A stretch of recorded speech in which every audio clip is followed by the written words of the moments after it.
Everybody, it's Jeremy. Welcome back to Dreamers Game 1, where we are playing Yomi. This is turn 64. Let's see if we had a good turn or not. So, right off the bat, we have Enchantment 7. Woo! Alright, so this means we can now use Mass Flight as a combat trick.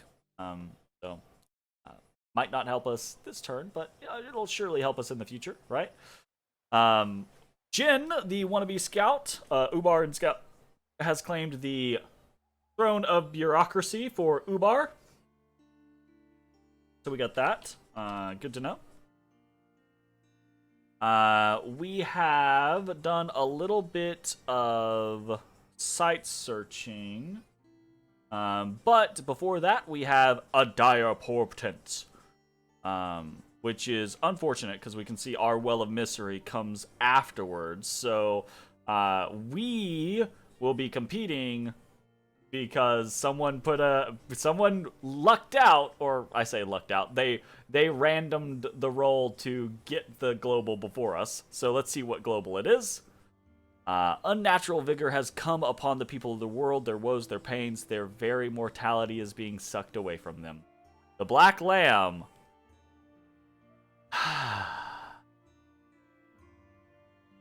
has opened the Well of Misery, making himself the sacrifice, drawing all ills to his throne, providing false hopes to the righteously smitten. The coming of the Black Lamb of Helheim is one of the omens of the end. Unless the unholy well dries out, the prophecies state that Leroy Jenkins will ascend the heavens and lock all pretenders' souls and bodies in the pit of Tartarus. Okay, so Helheim put up Well of Misery. The same turn we tried to put up Well of Misery. Did we beat them?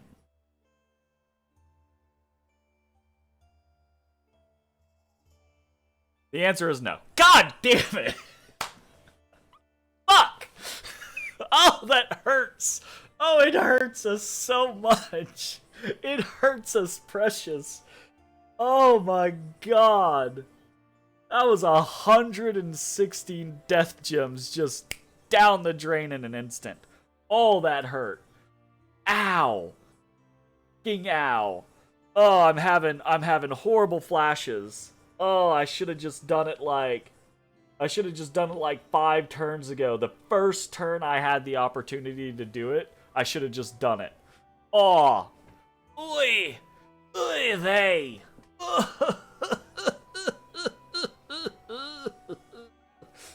Oh no. Alright, well, that's that. So, Helheim, Well of Misery, boom. Congratulations, Helheim. Nicely done. That hurts my soul. But good on you. We also have some site searches. Gnome Lore finds nothing. A Augury finds a Brass Door Hill, which I'm not gonna click on any province things or anything like that because I don't want to spoil other events. But this is a +3 fire gem location, which is really nice. Very, very cool. Very exciting. So that's cool. So gem income, fire +3. So pretty happy about that. If we can keep it, obviously.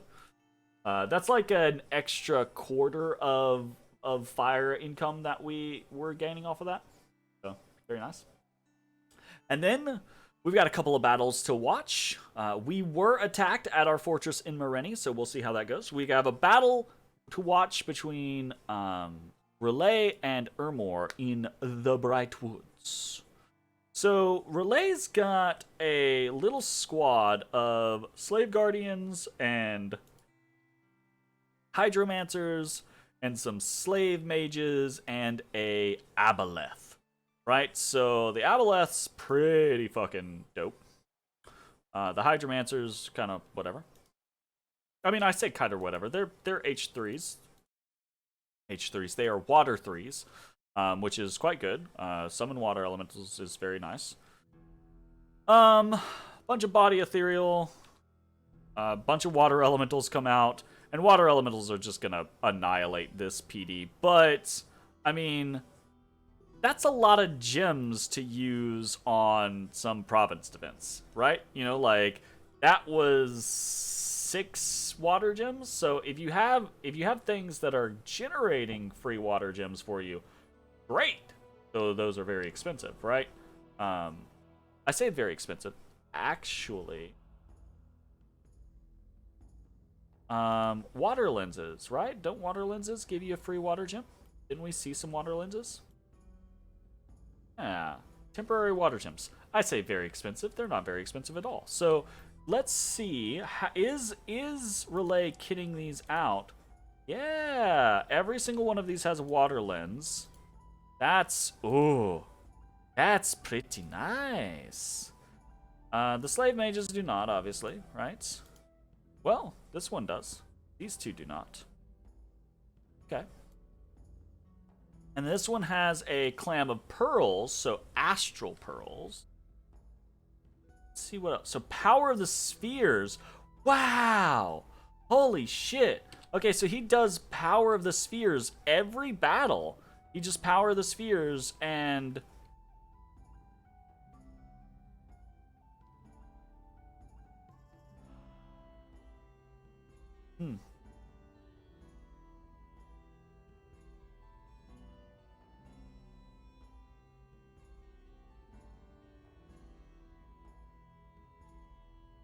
And then he's just, I mean, he's a water 4, astral 3, so he can just kind of like pop people.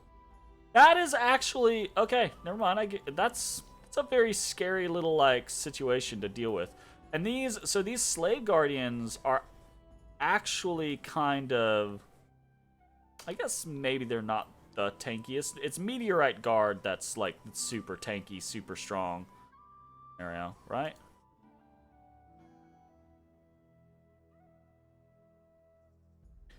So, I don't know. I think this is a very cool raiding party. Keeping or realizing that each of them is carrying water lenses, they are getting free water elementals every turn or every battle. That's pretty good. That's pretty threatening. So that's neat. I like that. Anyways, moving on. Helheim versus Lanka in Amul. Okay, so we've got some of the Jotun Wolves. A Van Jarl, a Van Heer. Versus just some PD. So, couple blessings on the Wolves. The Wolves are gonna race forward, reminding us of... Well, we did not get hit. Very aggressive, all over the place. Bless with some... magic weapons, precisions from a throne, right? But we get a bunch of resistances, defense. Again, I think part of that's from a throne. Reinvigoration, magic resistance, etc., etc. So, yeah, these wolves are pretty scary. We'll fuck. Okay, cool. Let's watch, see what happens. Did we get attacked by the entirety of his army? We did! Oh shit! Okay, so this is Hinnom, and I expect this is basically all that Hinnom has to throw at us. Every long dead, every Rephite, every long dead Rephite, every Melkart, every Ami, every lizard shaman, and even their god, right? So we know what we are doing. We're aware of our plan. We're gonna watch from like a wide field and kind of just try to see what happens.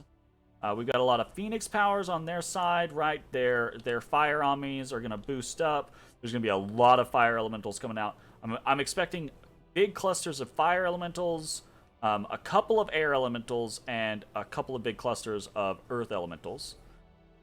So we have our end of weakness goes up, right? Ravenous Swarm goes up. And again, I wish you could just click Ravenous Swarm, and at any time there was like a damage counter, right? It was just like, you've done this much damage with Ravenous Swarm. Some lightning bolts come out. Cool, interesting.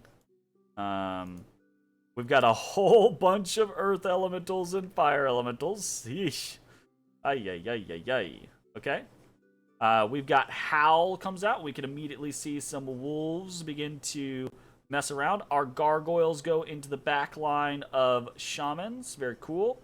Looks like the white, their god back here, is just making elementals left and right.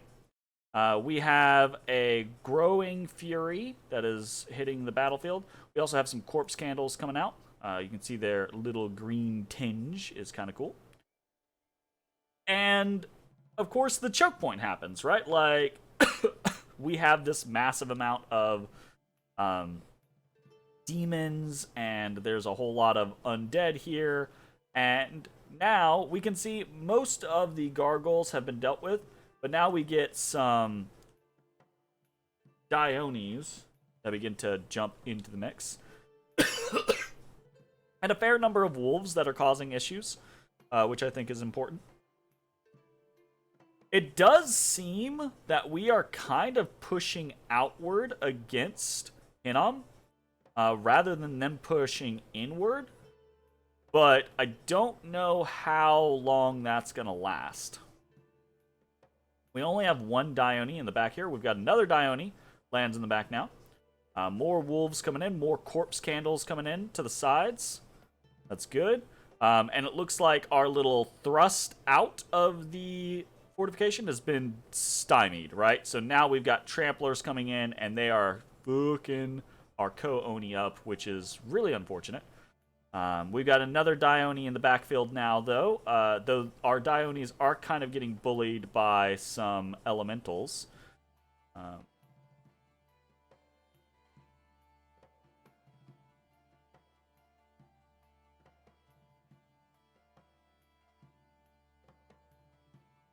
Someone has a lifelong protection, which is doing a lot of work for them, I think. We've got another Dione in the backfield. We have lost one of our globals, one of our battlefield enchantments. We've lost our growing fury. Looks like our I'm assuming morale became an issue for our fairy queen, and she bounced, which is really unfortunate.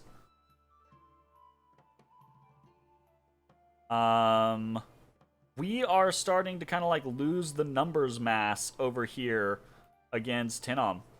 But we do have several Diones in the backfield at this point.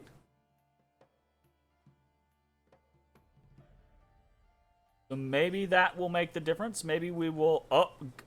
we have... Sunei is now attacking the White Mage, their god.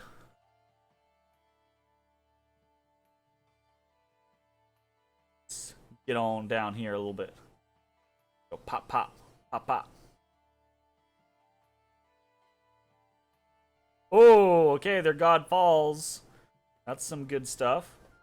I'm glad that Howl is still up. I think we're going to boost this speed up just a little bit. So we've lost most of our demons, most of our Ko-Onis and Aka-Onis, and now we've got Diones in the mix now against Rephites and Melkarts, which is not great. That's not a great mix for us necessarily. But, you know, it is what it is. We are slowly chopping up the back line, it looks like.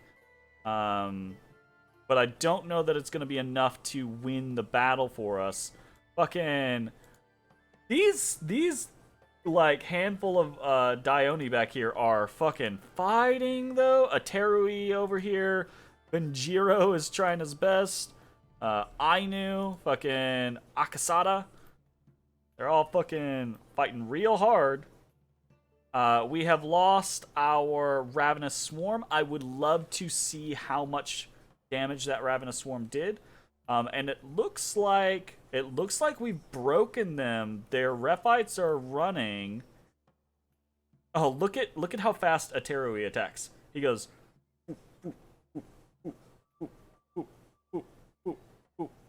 like he attacks so much. Oh man, this looks like this does look like we win. Uh the only side effect being is that we're mostly routed. Okay, nope, we got it. So that was a cool fight. It didn't go super well though. Looks like we basically lost everything but a handful of Dione. Um, only we have successfully defended our fortress. Hinnom lost basically everything except for a couple of Amis, a single Melkart, one Shaman, etc. And we lost basically everything. And if you take a look, you can see that things don't quite match up. And that is because this battle is not the way that it actually happened. So we have another battle report mix up scenario where it doesn't quite match up. I will say this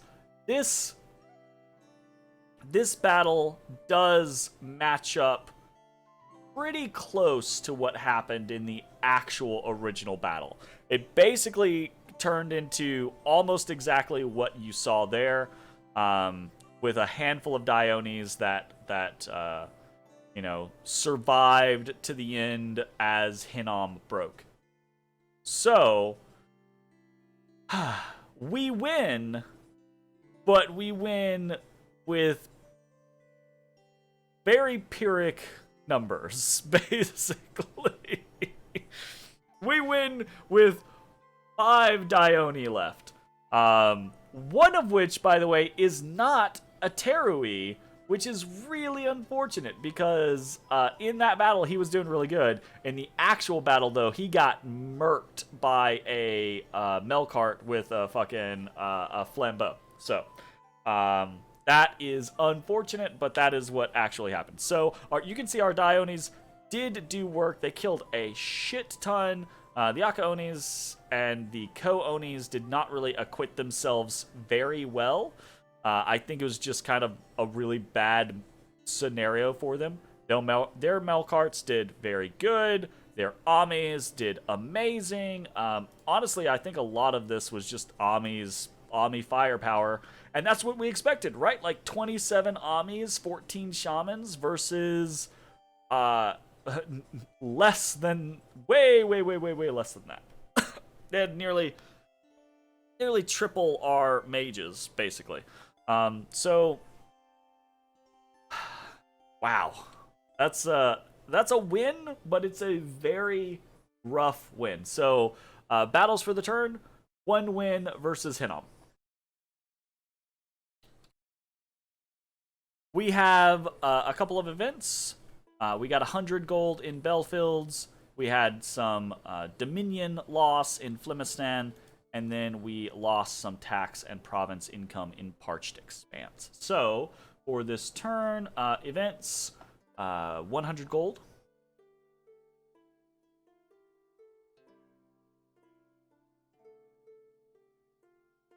Ay. I'm recovering from that freaking fight.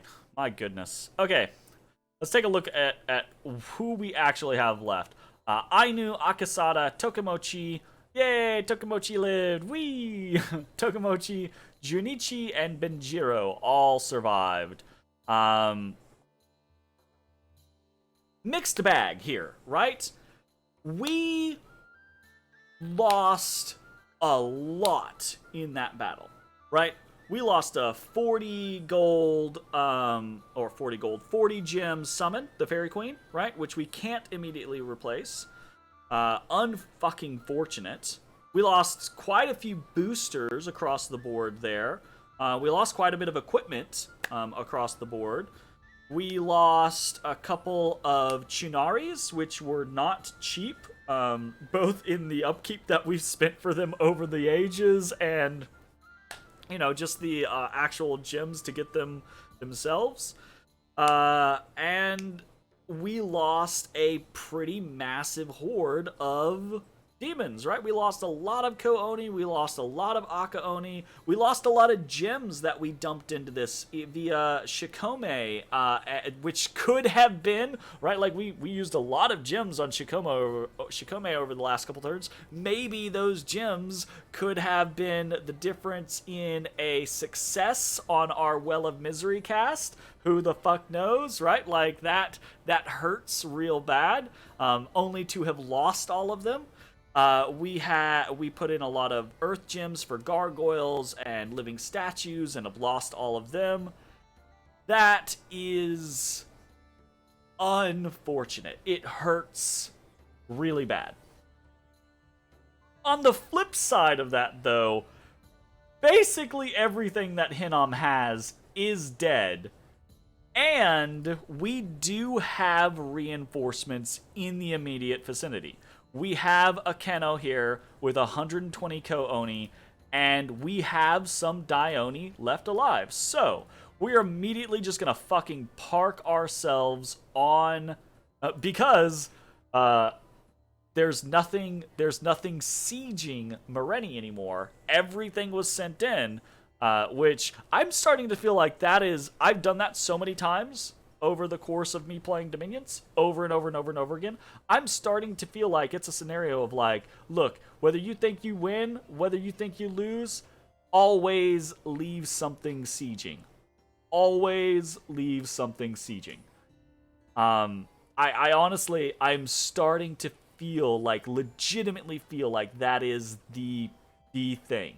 You should always leave something sieging, because if you don't and you lose, the enemy just gets to spring right out of the box, right?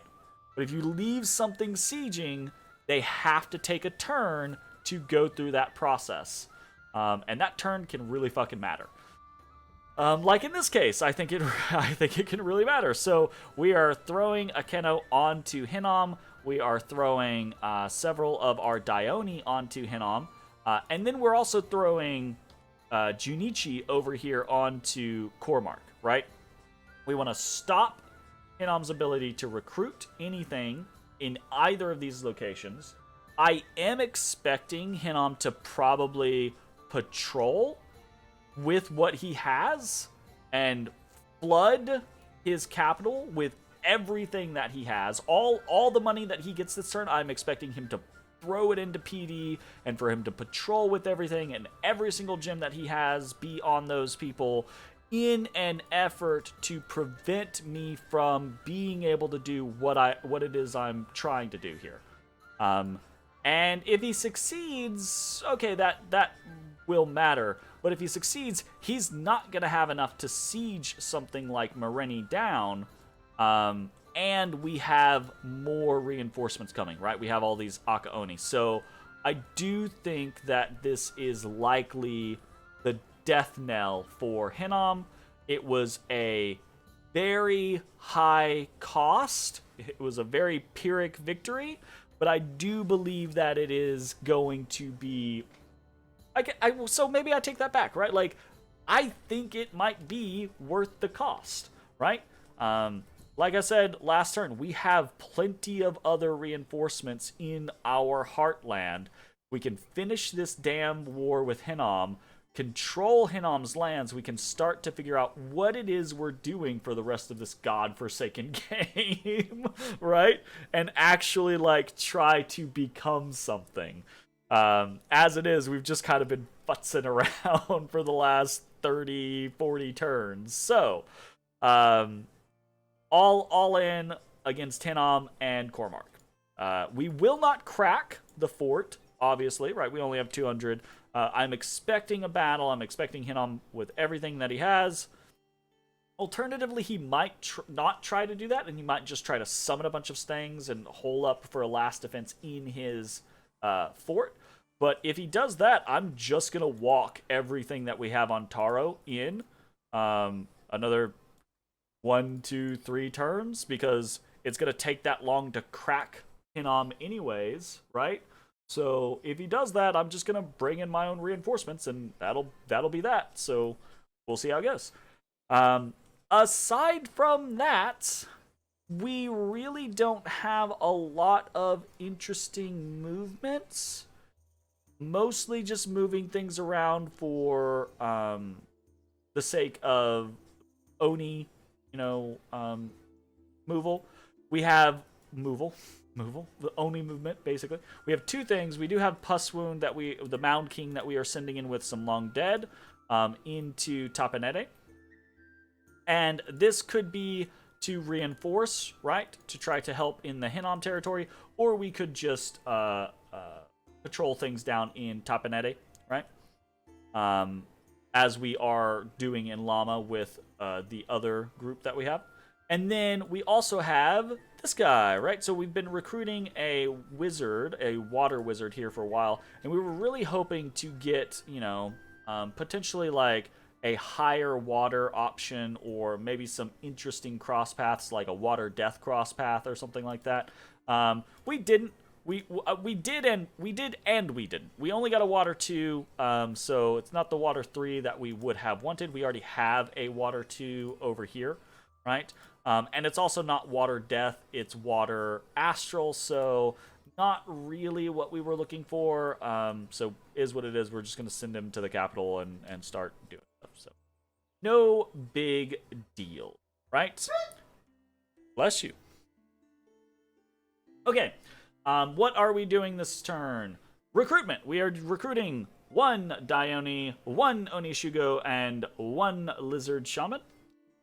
So pretty simple recruitment, just basically doing what we got the money for, trying to recoup our losses there. So yeah, fingers crossed. We've got some rituals. We've got 2 auguries, we've got 1 gnome lore, we've got 1 voice of Apsu, and we've got 5 corpse constructions. So not really anything crazy there. Mostly just continuing to do the things that we have been doing. We don't really have the gems to do anything crazy with. I am looking at what our opportunities for Earth gems are. We are competing with things like Riches of Beneath and Earthblood Deepwell. The only problem is we don't have any high Earth casters, so we don't really have a way to utilize those high Earth gems other than just do some basic rituals or a shit ton of forging. So we'll see how that goes. And then forging-wise, we have 2 Lightless Lanterns, 2 Owl Quills, which I'm not really sure why we're doing the Owl Quills this turn. Kind of is what it is. I think we should stop doing that. I'm fine with the corpse constructions. Those are okay, but the owl quills seem like a waste of air gems to me at this point. We are doing 1 lightning rod and 1 storm spool for more corpse construction, and we're doing an armor of the knights. So got that. And that's pretty much it. Like, thrones, 3 thrones on Ubar, 3 thrones on Lanka, 1 throne on Ermor, 1 on Relay, and then 4 still on Helheim. Helheim continues to fight well against Ubar and Lanka.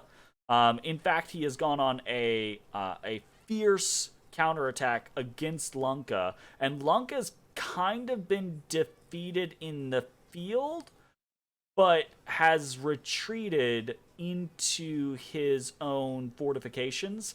And from what I have been hearing as far as like conversations go, Helheim has the ability to raid Lanka down, but does not have the ability to really crack his forts in an effective manner, in a threatening manner, right?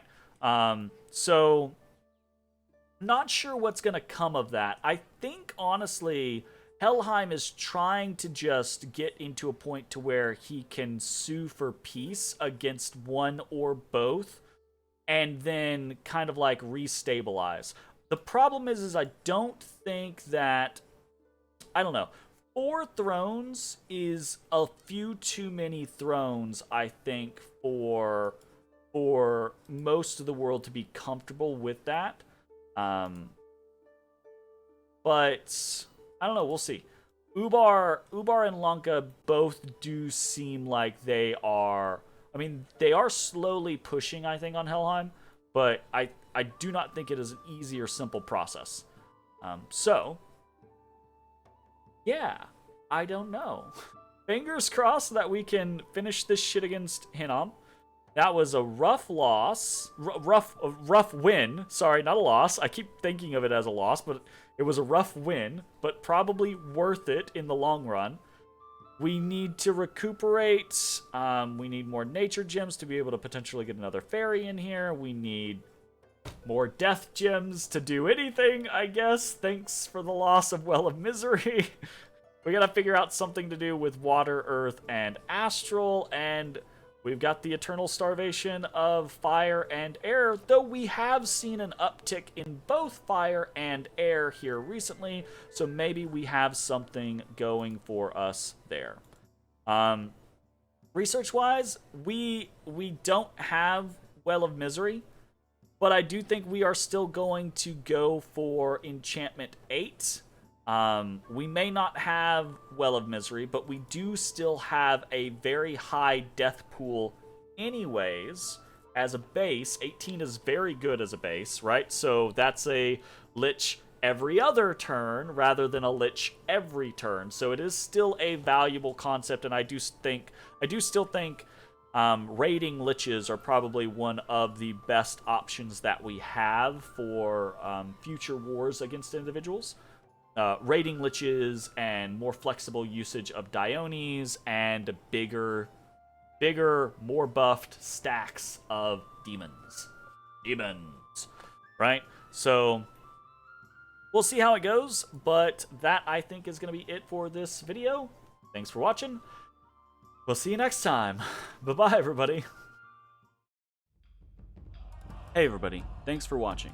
If you enjoyed the video, consider leaving a like, commenting, or subscribing. It really helps me out.